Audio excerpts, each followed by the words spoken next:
fix that problem, and then the battery cables need to be replaced, and it won't start. Okay, now I'm recording. Hold on, I am. He drives it up. He drives it up, and he says, "Hey man, this thing runs like a tank, man. I am. I'm recording right now because if you need a yard of dirt, I got a yard of dirt that I took out of the A-bar. Hey, what did I tell you when you said, "Hey, them wires don't appear to be in good shape. They appear to be rat eaten, and I'm not sure where some of these wires go to." And I was like, "Huh." Hold on a $15,000 ditch witch. You know, when you leave my driveway, your shit works perfect. Yeah, man, go ahead and use it. I ended up having to fix it for free. I get nothing done. You know. Well, okay. So hold on. Since we're now recording, it won't be long. I'll go put this up because this is officially the Christmas bullshit episode. Stick with me. Stick with me. Stick with me. Let's go back to the Christmas Augers. The Augers of Christmas past at this point. All right, the two-stroke, for anyone listening, when people loan you shit, or when you happen to own something, and it doesn't work right. So, the first auger, we have already established it would not run, because all the fuel lines are rotting out, and so is the fuel bulb. Okay? We have established that you were loaned one that started, and you weren't there. They started it, and then told you, "Oh, by the way, it's spraying fuel everywhere." Yeah. Okay, so. You want to hear the rest of the saga, dude? Yeah, go. Well, hold on. Yes. No. Well, why would I say no? Why would I say no? I don't want to hear how worse it got. Okay, so you're caught up to about a week and a half ago, right, with what you just said. So. Okay. Now, did you get the first one fixed at least? A week and a half ago, I get this thing and I try to start it, and sure enough, the return line, there's two lines that come from the carburetor to the fuel tank, and one of the lines is a return line. You press the primer bulb, yes, and it will return fuel. For the listeners listening, we are discussing either a Walbro or a Zama designed carburetor, generally working the same with a fuel inlet line and a obvious fuel return line. Okay? So please continue on your diagnosis. So my first issue, so here's the deal, man. So it's like, imagine like you put gas into a milk jug, and you watch the milk jug start to deteriorate and shit. Correct. Ethanol. Ethanol does this to rubber lines, kids, to plastic rubber lines. That's kind of what's happened to this return line. So the main fuel line that has the filter on it goes in there. That was not too awful bad. But this return line is spraying fuel. It's completely rotted. And not only that, when I start messing with it and pulling it apart, it's got chunky green white junk. So it's even been functioning to begin with. It's okay, now kids, you know what I mean? let me point out. That's your ethanol. That's your ethanol. Those are your additives eating away slowly but surely at the shitty Rubbermaid line that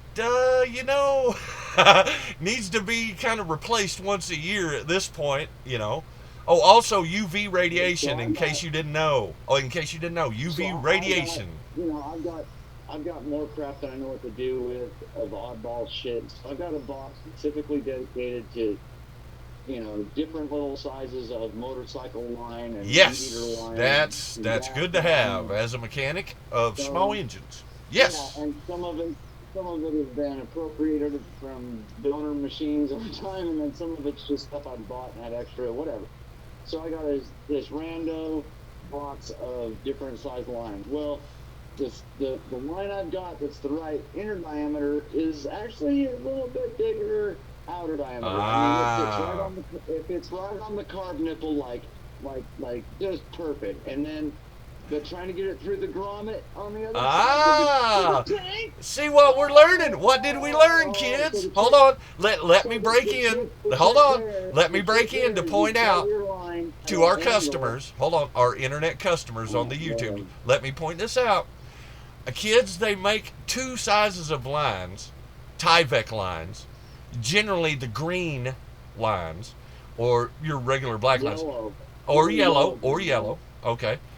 Generally, they make them in two different sizes, what we call standard, and then what we call metric. Except a lot of times, people don't tell you what size they are. So you're going down to buy about 5 foot of this shit, and you have no idea exactly the size of it. Because somebody somewhere didn't mark it. So anyway, continue, sir, on your fuel line quest. That Santa will hopefully bring you fuel line, I guess. Okay, so after figuring out that there was no way on God's green earth I was going to get the blunt edge of that outer diameter new line into that grommet. Well, you can. I will officially state you can if you really want to. Okay. Well, go ahead. Okay. I really wanted to. I really wanted to, but you know what? It didn't work. Man, if you could have seen me, I really wanted to. It was not functional. It absolutely refused until I cut the line at a 45-degree angle. I thought you knew that old trick. Well, you always have to cut it at an angle. Okay, so I stab into it, and then I have to 1 millimeter at a time with a little screwdriver that has just the right bite. Correct. That's, sir, yes. It won't bite into the line. It won't bite into the line, but it will drag the line down when I use pressure. Yes. Now. And so I tuck this thing in. Correct. And did your thumbs hurt? I got a question. Did your thumb and index finger hurt afterwards? Did they feel raw and blistered as if you'd been doing this for days? I don't remember. Okay, let's move on. The question is unanswerable. Other than it was extremely tedious. Extremely tedious. Extremely tedious. Go ahead then. Yeah, like let's say you're running on a treadmill blindfolded for a while. I mean, that's kind of how it feels. But what in the fuck kind of analogy is that one? Anyway, don't worry about it. Keep moving. Just what's the most boring thing that also is costing you energy? You know what I'm saying? Like anything. Well, marriage. I've heard that's pretty much the same thing. That's even worse than boredom, though. But anyway, so that's reverse boredom. That is creating boredom while taking away. Oh, okay. Anyway, so you're saying you got the. I want to get off on some red pill for a nonsense. Okay, but hold on. So we got the first line. Now you're telling me you're starting to work on the second line, right? No, the second line's good. Second line's good, no issues. Now here's the good news I'm trying to get to. It fires up now. Yay! So this is a week and a half ago. I go on to the yawn side of where. Anyway, you're going to use it. Yes, I go on the yawn side. I go on the yawn side. Now look, the guys who built the dam. They told when I said I was gonna go ahead and put posts in the ground, and they started laughing and they said, "Yeah." I knew it. I knew you were gonna say it. They're gonna point at you and laugh and go. They said if that was good clay, it would be in the dam right now. We wouldn't have had to gone back 107 yards to get clay. And so where you're talking about drilling a hole good luck, blah, blah, blah, right? So I got this thing working, right? And hey, I'm going to prove it to the world, like, okay, let's just see what happens. And so I get over there and I'm like, man, I got it fired up and it's just running and I'm like, nee! And I'm like giving it hell, I'm pushing and it's proceeding because it's on a spiral. And so the spiral had me thinking like I'm getting something done, you know what I mean? I'm like, I'm clearing up some dirt a little bit here. I'm like, yeah, baby. Yeah, and it's got like a 6 or 8 inch spike before the spirals. Yeah. And so I'm like, yeah, I'm getting some work in here, yeah. And now look, here's what's even worse. So I get down, I mean, I burn it out for a while. The engine's hot now, and I'm like, okay, let's see what I got done. I think I got down like 4 or 5 inches, you know? And I'm pulling like hell to get the auger out of the ground. I mean, it's in there. I'm like, damn, how deep did I go? I'm like, oh, damn. Okay, let me tell you, folks.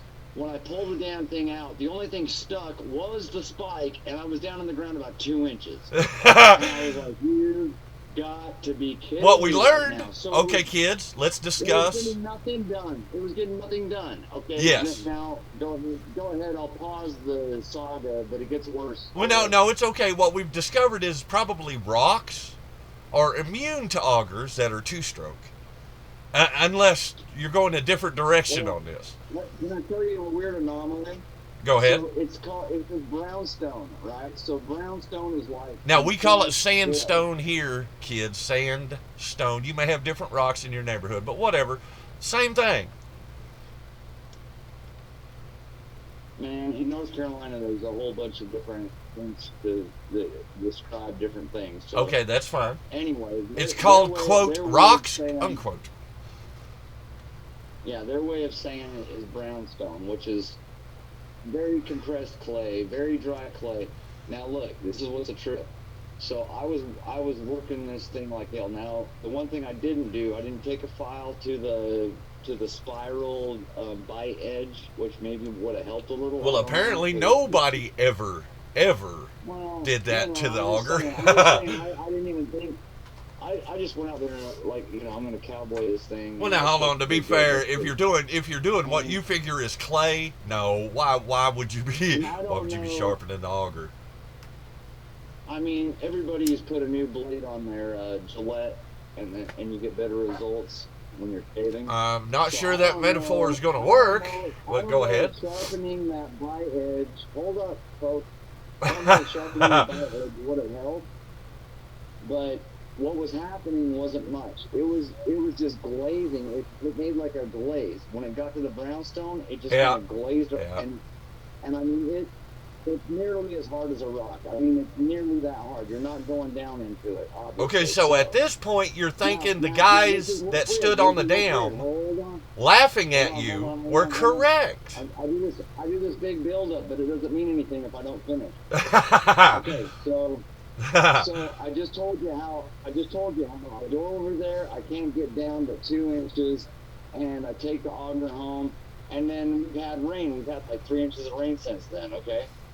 And every time we get rain, it puts the anxiety level up a little bit more on let's get this frickin' dock figured out before it's too late. Okay, well, I go over there the other day after the rain, and I can stick my finger down where it was glazed hard. I can stick my finger down an inch, just my finger, and the pressure on my finger. Yeah. So isn't that interesting? How the auger wouldn't do crap before that rain hit it, and then now, because I started thinking like maybe I would use like cement blocks on top of the brownstone, and that would stabilize it. But now I'm not even confident in that because I can stick my finger down once it gets wet. So the brownstone's an anomaly that I haven't been able to conquer, and I changed my location for the dock to be across on the close side anyway. Okay, now so anyway, some of the listeners on this Christmas Eve podcast would question your questionable brownstone locations as if you can do anything about that. However, they do make rock-breaking bars, and I have dug many, many, many fence posts many fence posts where you have to use a bar to bust through the damn sandstone. Okay? And then 3 foot later, you're angry and you've wasted a day to bury a fucking post because they don't make anything on the planet big enough to do that you can afford. So, you know what I'm saying is just, well, in your case, you have to pick a different location. I was going to just order a Jewish space laser, but if you got one of those. Yes, because that had to make it into the podcast because I once said the funniest shit I've ever seen in my life was her stating it's the Jewish space lasers. And it's like, well, you know what? I don't care what it is. I need something that will get a post in the ground. So I've come over into a new location. A guy talked me into it. He said, you don't want your damn dock over on that far side anyway. Put it on the side. So, correct. You're like, well, you know, we've hit a roadblock. Might as well change the location. I mean, hey, it could be a win-win. Well, wait a minute. How many were you going to have to set on that one side in that damn sandstone or brownstone? How many were you going to do? Because if that's trouble with one, think about 3 more. 9. God almighty. There ain't no fucking way I'd be doing that.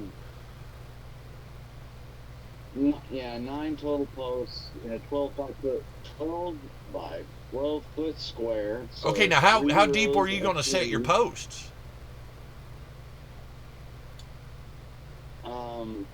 I mean, 2 foot? I was hoping for 2 foot, you know. I think. Wow. Do you know how long it's going to take if you had to use a bar each one? Wow. Which I've had to do in my life.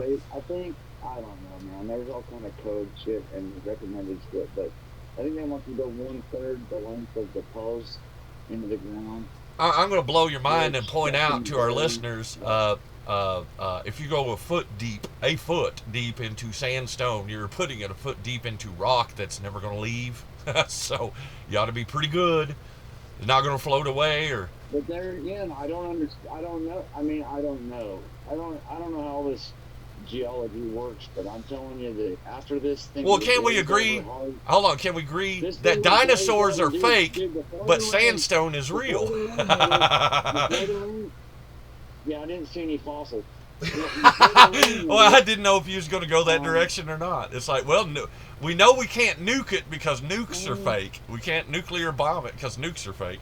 If I could find, I mean, I'm trying to dig down. If I could find like a Civil War button or a Tyrannosaurus Rex, you know, that would help. Well, now hold on. The Civil War button would probably make you enough money to hire a guy to come out to bust through that rock for you, though. I mean, so in a long way around, that might work. Man, I heard some other crazy stuff about across the street that I thought the Union soldiers just walked down the street. No. I heard the other day that they made it a payment post where they would issue checks to Union soldiers out of the house up here across the street. Oh, no shit. Now, hold on. If you find some of that, you can pay someone to do them damn posts. Hold up. You always cut me off before I'm getting to the climax. That's true. I am. Yes. It's like the chick that quit sucking up before you're ready to. Never mind. What does this have to do? That has nothing to do with Christmas. Griping. Anyway, sir. It only happened once. Misogyny. I don't know. Anyway, so I feel me too'd at this moment. Across the street, they have this old house with a slave. I mean, they had slaves, a slave barn behind the house. Yes. But they commandeered the actual house of the people, the Dunlaps. Okay, they would be using that as a post for all kinds of different stuff, including. Yeah, it was a payment. Well, for just a little while, it was a payment post. Check this out. So Union soldiers could go and get paid there. And so, dig this trip. Confederates would find a dead Union soldier and take his clothes off and show up and get paid in Union money. Ha! I did not know that. That is a... Hello, listeners. Yeah. We have discovered a new historical fact that I was unaware of, but makes complete sense. Yeah. So I'm learning all kinds of interesting stuff from around. So what you're saying is if I go to Congress and I dress up like a congressman, I can finally make some money. I don't know. Well, would they even notice? Would they even notice? History around here, and it's amazing how I don't know. not yet have I found anything interesting in the ground except one marker, but that marker I think is just a property line marker. Okay, listen, we're coming up on 20 minutes, so this is where we're going to end it. I'm going to say Merry Christmas, everyone, and you will say Merry Christmas, everyone. Merry Christmas, everyone. Okay, and then this is where we're going to end it, and then I'm going to keep talking to him. So, goodbye, everybody. Now, hold on just a second.